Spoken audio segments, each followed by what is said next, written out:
พิ่นให้เจ้าน่ะบ่หรือว่าแม่นอันนี้ก็อยู่อยากให้เนี่ยเพราะว่าแห้งเติบอื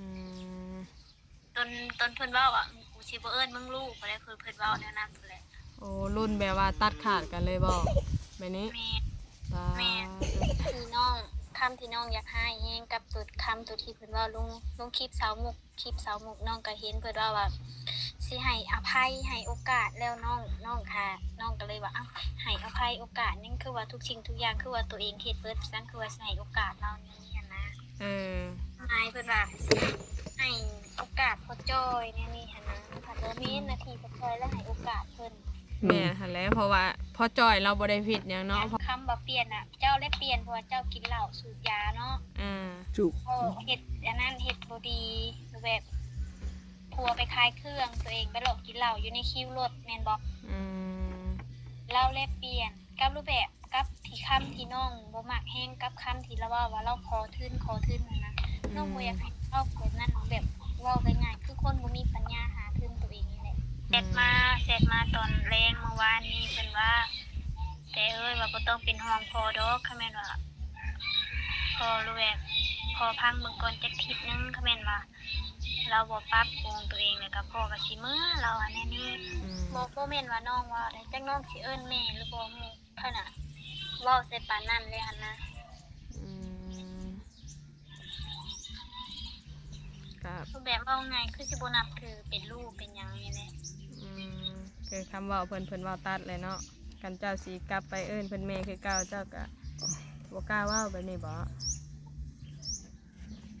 บ่เว้าบ่เอิ้นนี่เลยนะ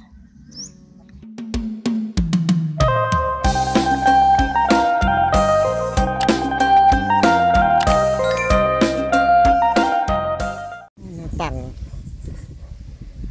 โดยพี่น้องกราบทักทายสบายดีสวัสดีพ่อแม่พี่น้องเนาะป่าลุงกันเบิดสุคนคือเก่าเด้อพี่น้องเด้อเนาะ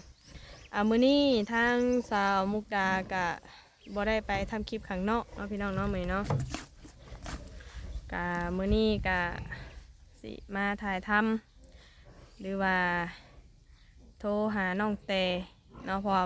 เมื่อวานนี่แหละเพิ่นโทรมาแหละทางสาวมุกดาโทรกลับแหละน้องเพิ่นบ่รับแล้วปรากฏว่าน้องเพิ่นส่งข้อความเสียงมาและเงินอินเทอร์เน็ตฮับเบิดว่าซั่นเนาะและมื้อนี้เพิ่นก็ส่งเสียงมาอีกพี่น้องเนาะและทางสาวมุกดาสิอาสาเปิดคลิปนี้เนาะโทรหาน้องแต่ว่าสิซาพี่น้องเลยเนาะไปเดี๋ยวทางเสียทางประทัดฮัลโหลสบายดีสบายดีลงมาค่ะจะเปิดกล้องหลังก็ได้ป่ะคะจะได้เฮ็ดยังอยู่บ่ได้เฮ็ดหยังบ่ได้เฮ็ดเนี่ยเปิดกล้องดังปะเอาพี่น้องตอนนี้ก็อยู่กับน้องแต่นะเอาสบายดี FC อีกเทื่อนึงในล่ะ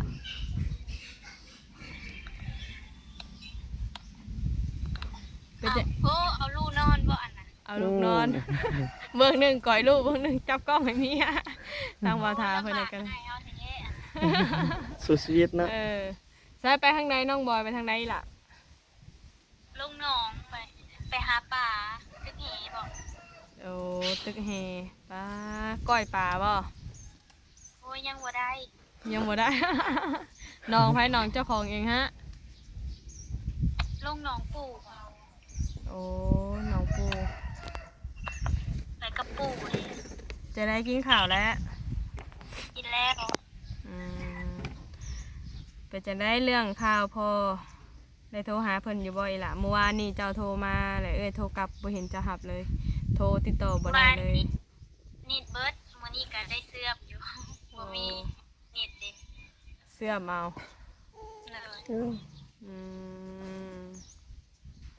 อินเทอร์เน็ตเบิดค่อนข้างมาติดต่อยากๆนี่ได้พี่น้องเลย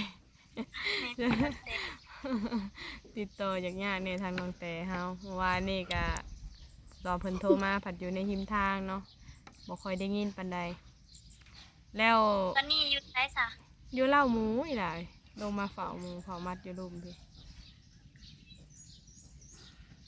เป็นจังไดทั้งพอโทรหาอยู่บ่เมื่อวานนี่เจ้าว่าเจ้าอยากลมกับอันแม่มดเนาะเมื่อวานนี่เนาะที่เจ้าโทรหาเอ้ยเนาะโดยได้ล้มแล้ว พอดีว่าให้เพิ่นโทรหาอีกเนาะเพราะว่าทางเฮาออกมาโหลดคลิปเพราะว่าอยู่ในหาดมันบ่มีสัญญาณพี่น้องแล้วเพิ่นว่าแน่ได้บาดนี้ เพิ่นก็ให้หั่นแหละเพิ่นก็โทรมาเว้าใส่ เพิ่นให้เจ้าน่ะบ่หรือว่า แม่นอันนี้ก็อยู่อยากให้แน่เพราะว่าแห้งเติบ อืม ตนเพิ่นเว้าว่ากูสิบ่เอิ้นมึงลูกบ่ได้เพิ่นเว้าแนวนั้นพุ่นแหละ โอ้รุ่นแบบว่าตัดขาดกันเลยบ่แบบนี้ แม่ ตา แม่ อันที่เพิ่นให้นี่แบบคือเพิ่นบ่พอใจเลยแบบเจ้าไปเว้าหยังให้เพิ่นบ่สละหรือว่าแนวใด รู้ว่าฮะ อันนี้ก็บ่ฮู้กันเพิ่นมีก็ว่าบ่อยังให้ทีมงานน่ะเข้าไปถ่ายเพราะว่าเมื่อวานนี้มีเบาลาวนํถ่ายกัน เอา มีเบาลาวนํ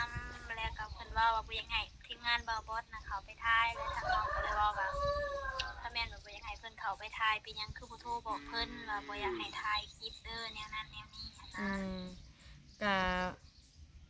ส่วนหนึ่งก็บอกเราไปเลยเนาะเพราะว่าอันนี้มันขึ้นอยู่สิทธิ์กับบุคคล เพราะว่า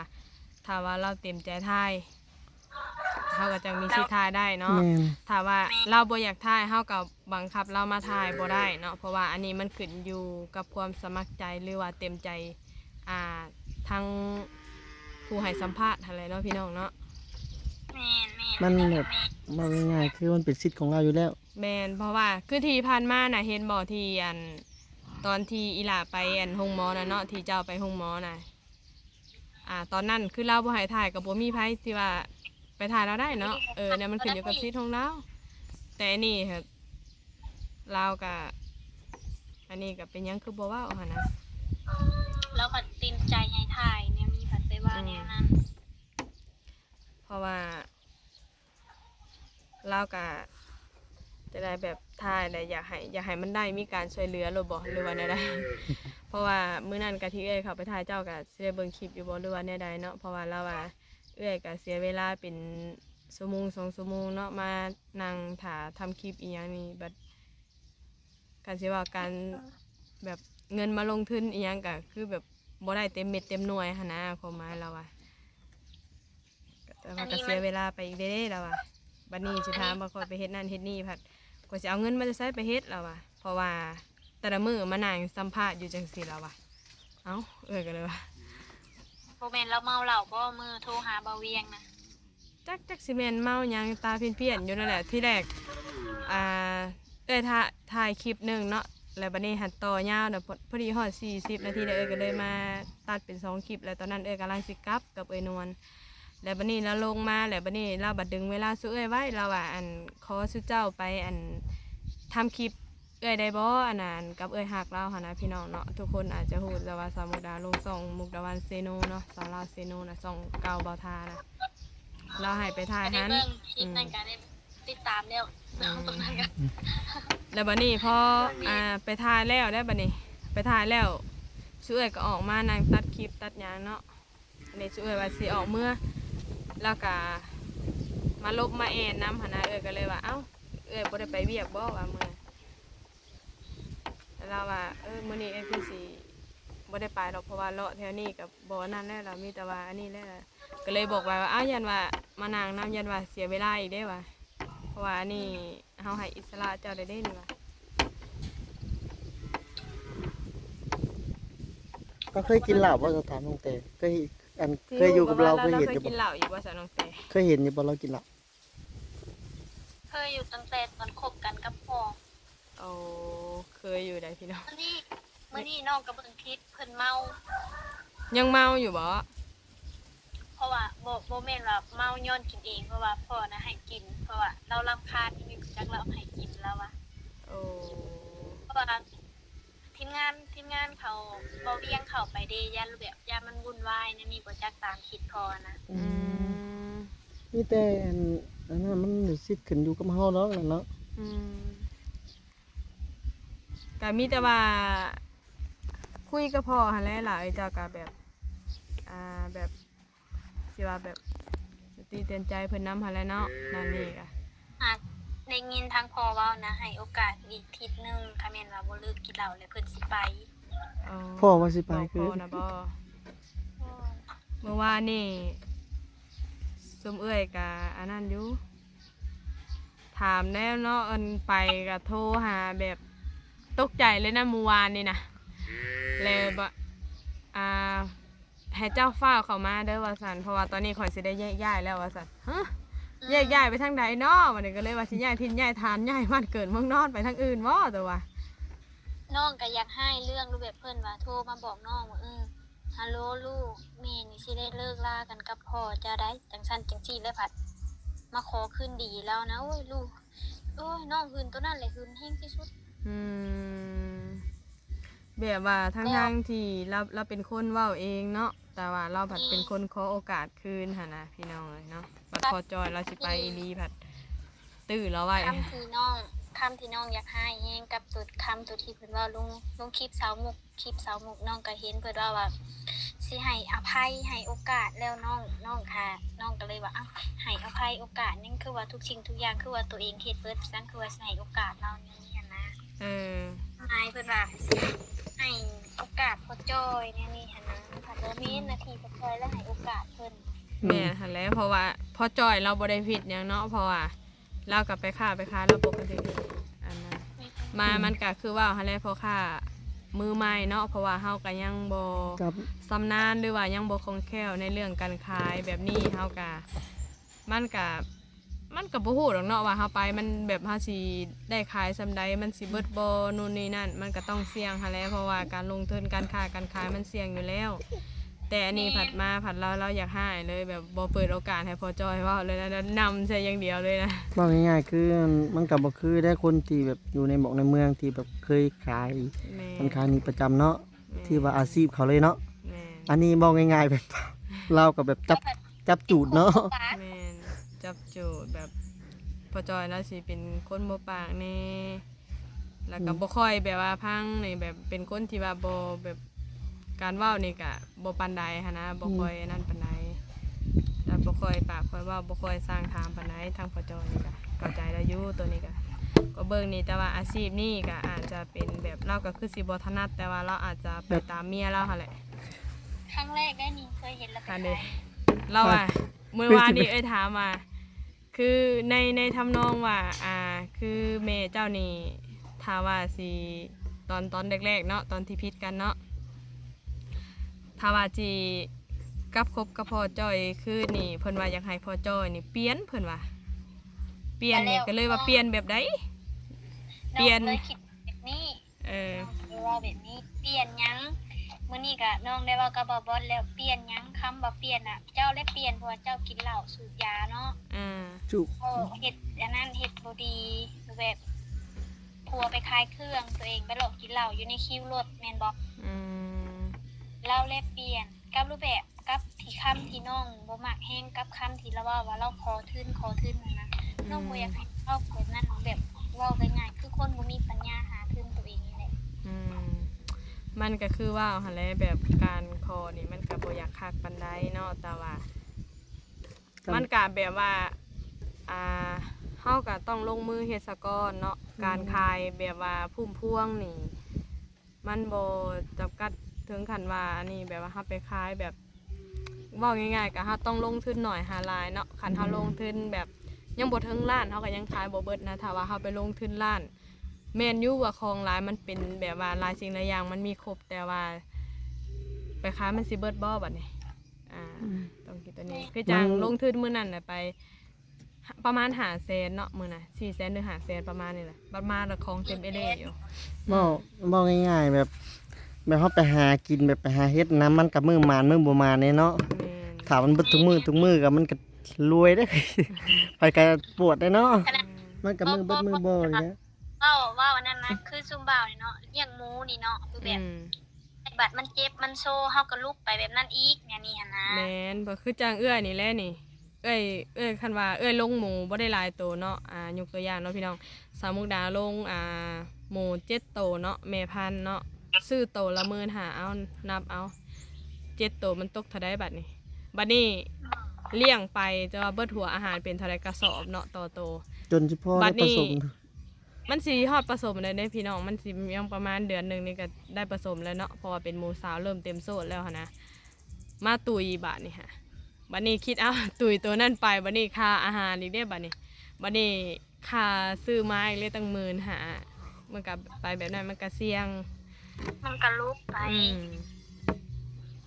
อันเว้าซังขนาดคือถ่ายคลิปนี่เนาะเลยเฮาบ่ได้ยอดวิวเฮาก็ลุกปีได้ละบัตรอีหยังเฮาเนี่ยนี่นะ มันก็มีได้มีเสียคือว่าอะไรแบบว่าเราผัดเป็นคนที่ใจฮ้อน เราเห็นหยังเราก็อยากให้ได้ดังใจเราสินะแบบคนหนึ่งบัดใจฮ้อนแบบพอจอยเราแบบสิเป็นคนใจเย็นคอยเป็นคอยไปเองสิ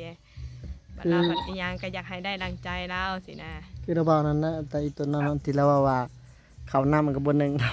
แม่ ให้ น ขาย เพราะ เครื่อง ว่า จนค่ำจนมืดมาก็ต้องได้มาเขา อืม ต้องได้นึงเขาอะ แล้วฟังคำนี้ก็ยังดูโตน ขนาดบัตรนอกบัตรได้เห็นจากในคลิปไผก็คลิปเบาบอสหรือว่าคลิปเบาเวียงไซนี่แหละเพิ่นว่าว่าคอมเมนต์ว่าเว้าเนาะบัตรตอนนี้ยังบ่ได้ลูกเพิ่นว่าบ่ได้ลูกนํกันคอยอุ้มลูกต้อยไปล้างถ้วยนึ่งข้าวหาผัวก็สิเป็นบ่ในใจลูกน้องนี่ว่าแต่ละมื้อก็เห็นอีพอนึงว่า อืมเบิ่งนี่ก็อ่าพ่อเจ้าหั่นแหละสิเป็นคนถูกข์เนาะอันนี้ก็บ่ได้เว้าพร้อมพูนเพลงพี่ดอกแต่ว่าถ้าว่าทุกข์หยังแบบว่าแบบเวียกเฮือนปกติก็จะเป็นแม่สิเฮือนเนาะแต่ว่าอันนี้เป็นทางพ่อจอยเฮ็ดเบิดนะทุกคนบัดนี้มันก็บ่แม่นว่าเฮ็ดแบบ3ที่ว่าเมียบ่อยู่หยังหั่นนะแต่นี่แล้วว่าจะเกือบทุกมื้อเลยเมียนี่แทบจะบ่ได้เฮ็ดหยังเลยเนาะแบบเฮ็ดอยู่เฮ็ดกินหรือว่านึ่งข้าวนึ่งน้ำเนาะ มื้อนี้บ่ได้ไปทางใดบ่ซ้ำมื้อนี้ บ่ได้ไปล่ะตะกี้ว่าสิไปอยู่แล้วเราบ่ได้ไปซ้ำเห็นแม่เจ้าก็โทรมาอยู่มื้อนี้แต่บ่ได้รับ ถ้าคือว่าแบบ เพิ่นเว้าหรือแบบน้องอยากให้แฮงตัวคำว่าเพิ่นเว้าก่อนแล้วเพิ่นจะคิดนะ อืมก็ยังไปตามอารมณ์บ่ทันเลยว่าป้ามีหยังคือเป็นแนวนี้นี่วะแบบปุ๊บปั๊บ อยาก บัดเดี หั ยว ว นะ กับหัว อยากเว้าเว้า ว่าสติเราบ่ค่อยทุนปานใดเด้นี่เบิ่งเราเมาแล้วเราเว้าลายเว้าไปทั่วที่มา เราเคยแบบ เราคิดอยากเว้าหยังเราก็เว้า เราเคยอันนั้นบ่แบบซาน้องแต่เคยอยู่เราเห็นแบบ เราเคยเป็นแบบนี้บ่ บ่ได้พอจอยว่า บ่เคยอยู่ พอจอยเนี่ยถามความรู้สึกพอจอยเนาะคืออยู่กันมาเนี่ยก็บ่เคยแบบว่าผิดให้กันแบบหุนแฮงหั่นนะแบบคือถึงขั้นนี้แล้วก็เมียเราก็ว่าบ่เคยเป็นแบบนี้หั่นนะแบบเว้าลายเว้าแบบนี้ว่าซั่นซะ หรือว่าไปเฮ็ดตัวที่บ่เนาะ ข่อยก็บ่ฮู้เนาะแต่แปลกอยู่แต่มื้อน่ะมื้อทำคลิปมื้อที่พอจอยไปขายมื้อที่2น่ะเนาะสาวนวลเราไปจับกระตาอันหมดถือหยังสามากินแบบว่าก็ไม้กันสิแบบว่า เป็นห่วงหั่นแหละเนาะแบบว่าแบบทางหมดแบบมาหางานเนาะน่ะเอาหยังมากินแน่ได้ห่อข้าวถือน้ามาอยู่บ่หยังประมาณนี้แหละป้าพูดไปก็แฮงว่า สิมาอยู่หยังเรื่องส่วนตัวของข่อยบ่ซื้อหยังมันก็เรื่องของข่อยติว่าสิมาส่งมาใส่หยังวะเอามาของส่วนตัวข่อยไปจับไปทุกที่ทั่วแดนว่ะหายสนวนแล้วก็อันนั่นเลยเอ้าก็เลยว่ามันถ้าว่ามันบ่มีหยังมันสิแบบสิห่วงให้หยังแม่นบ่แหละ อืม เรียกว่า อยู่ในกระตารถบ่ กระตากระเตาะน้อยแล้วหั่นนะแบบกระตาคล้ายๆคือกระตาข้าวหมาคณะนี่ล่ะแล้วเราถือแล้วมันสิมีเครื่องแล้วเราเอาอันพี่สังแหละปกไว้ทั้งเทิงมันน่ะบัดนี้สาวนวลแล้วมันใกล้สาวนวลหั่นนะกระตานะเราว่าอันนี้ของหมดบ่ทำอิฐนะแม่นเราอ่ะแต่บัดนี้เราอันถามกระตายังสันนี่เรากำลังสิจับมาเบิ่งหั่นนะเราสิปืดเบิ่งนะพืดไปบักแฮงมื้อน่ะ อืมให้อีกว่าติ หายแล้วอารมณ์เสียขึ้นกับหันได้แล้ว ได้แล้วเจ้าได้ลมกระพออยู่ว่าสระ โทรไปบ่เคยได้ลมกับพ่อจักเทื่อ มีแต่แม่ลมเมื่อวานนี่อันบอกให้เราโทรตอนที่เราโทรไปตอนแรกที่ตัวบ่หับแล้วแม่นพ่อตัวได้น่ะก็เลยว่า แม่นแล้วก็เลยเอาข้าวสายเอาข้าวสายกับเบาลาว บ่ลาวพาเพิ่นน่ะบ่ แม่นเอาข้าวสายกับเราแล้วก็พากันล่มแล้วก็บ่ฮอด10 นาทีซับเลยเพิ่นมาย่างมาเอาโทรศัพท์ไป เอา เบิ่งกัดดูตนอายุพอจอยเมื่อวานนี้เนาะเห็นกะน้ำตาลูกผู้ชายเนาะพี่น้องให้แล้วก็ได้โอ้ยว่ะ รูปแบบเล่าเหลือใจรูปแบบหมู่บ่มีเหตุผลหยังแบบมาว่าแนวนี้บ่จัก เรากะที่เราให้โอกาสนี่กะหนึ่งกะอาจจะส่วนว่าเรากะยังมักกะแมนสองกะอ่า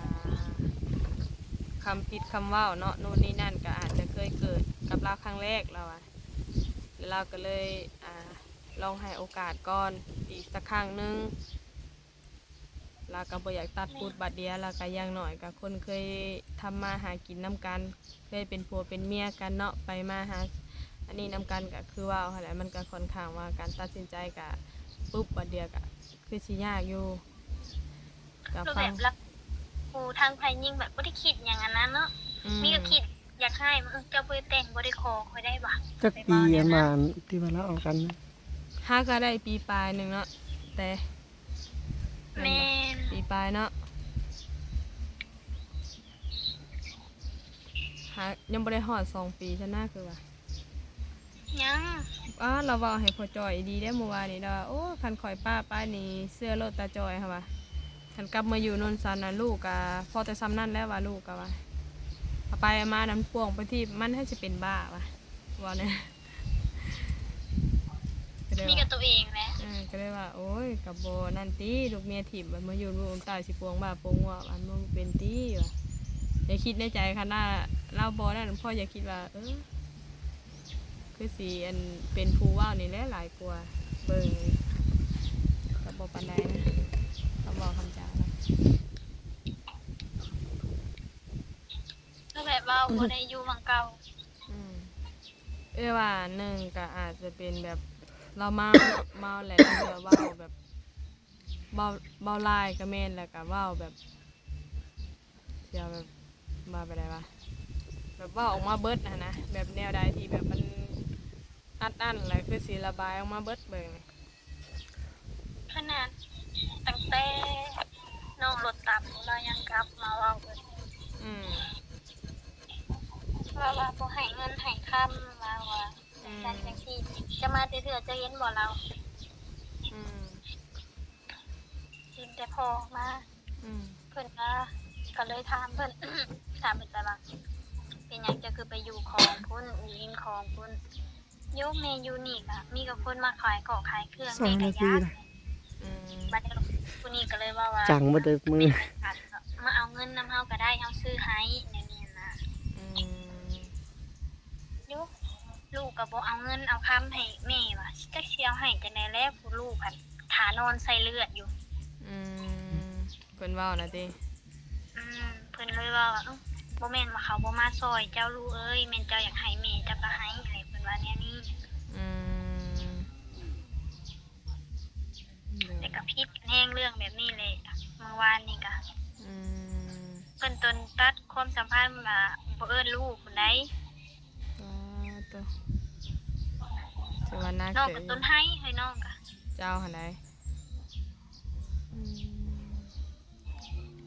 บ่จักแนวเฮ็ดเลย อืมก็คือว่าหันแหละหลายเฮาผู้เฮาเป็นลูกอะมีแต่ว่าเบิ่งเอาพอหันแหล้วเนาะบ่ทา อืม พ่อก็แชทมาตอนแรงเมื่อวานนี้เพิ่นว่า แต่เอ้ยว่าบ่ต้องเป็นห่วงพ่อดอกคันแม่นว่าพ่อรู้แบบพ่อพังเบิ่งก่อนจักทิศนึงคันแม่นว่าเราบ่ปรับปรุงตัวเองแล้วก็พ่อก็สิมื้อเราอันนี้ อืม จะน้องแต่บ่มีสะบอนเวียกหยังเฮ็ดนั่นนี่ บ่มี เพราะว่านี่ก็เฮ็ดเวียกบ่ได้เด้ อืมมีแต่คือเอื้อยเว้าหันแหละแบบเบิ่งเอาพอเฮาแหละหลายเป็นอะไรกะ แม่น อืม เพิ่นว่าโอ้บ่ว่าเด้อพ่อผู้เดียวมึงก็เลี้ยงบ่ตายบ่วะก็บ่ได้ขนาดนั้น อืม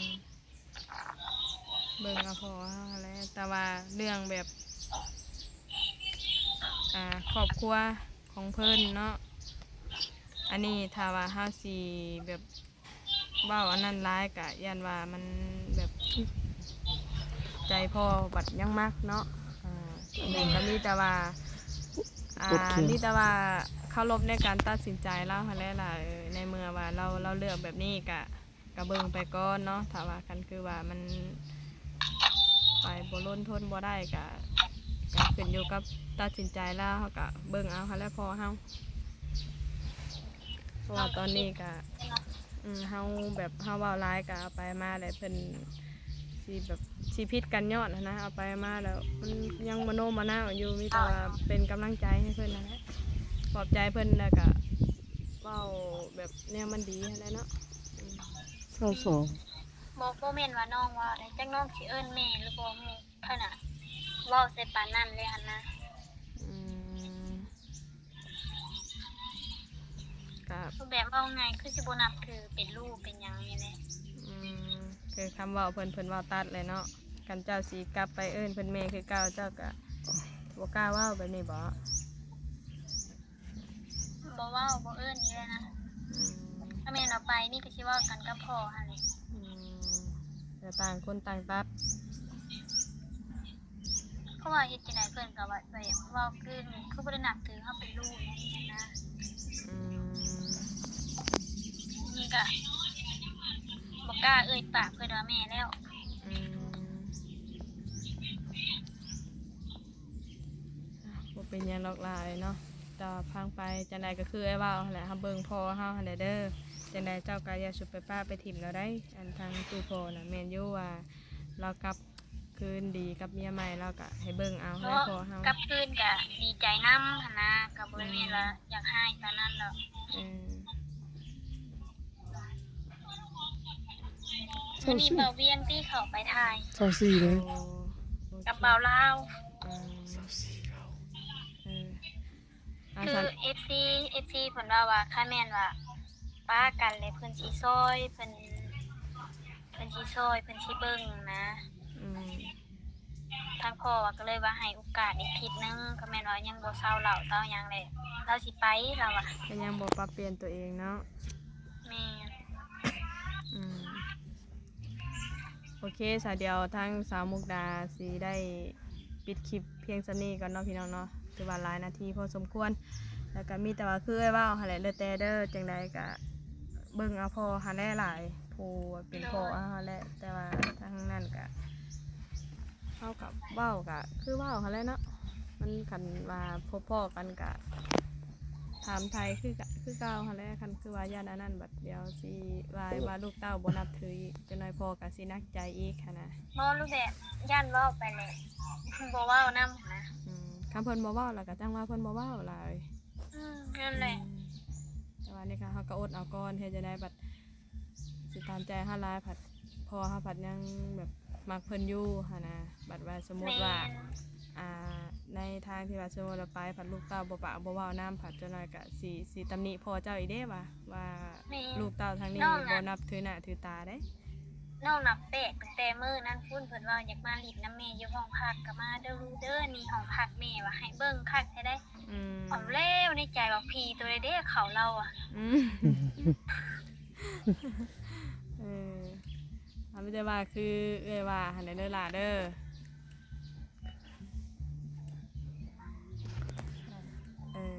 มีแต่ว่าทางสาวมุกดาก็สิได้ปิดคลิปก่อนเด้อพี่น้องเด้อสบายดี FC แน่อีหล่ะน้องแต่ ดีบ๊ายบาย เด้อ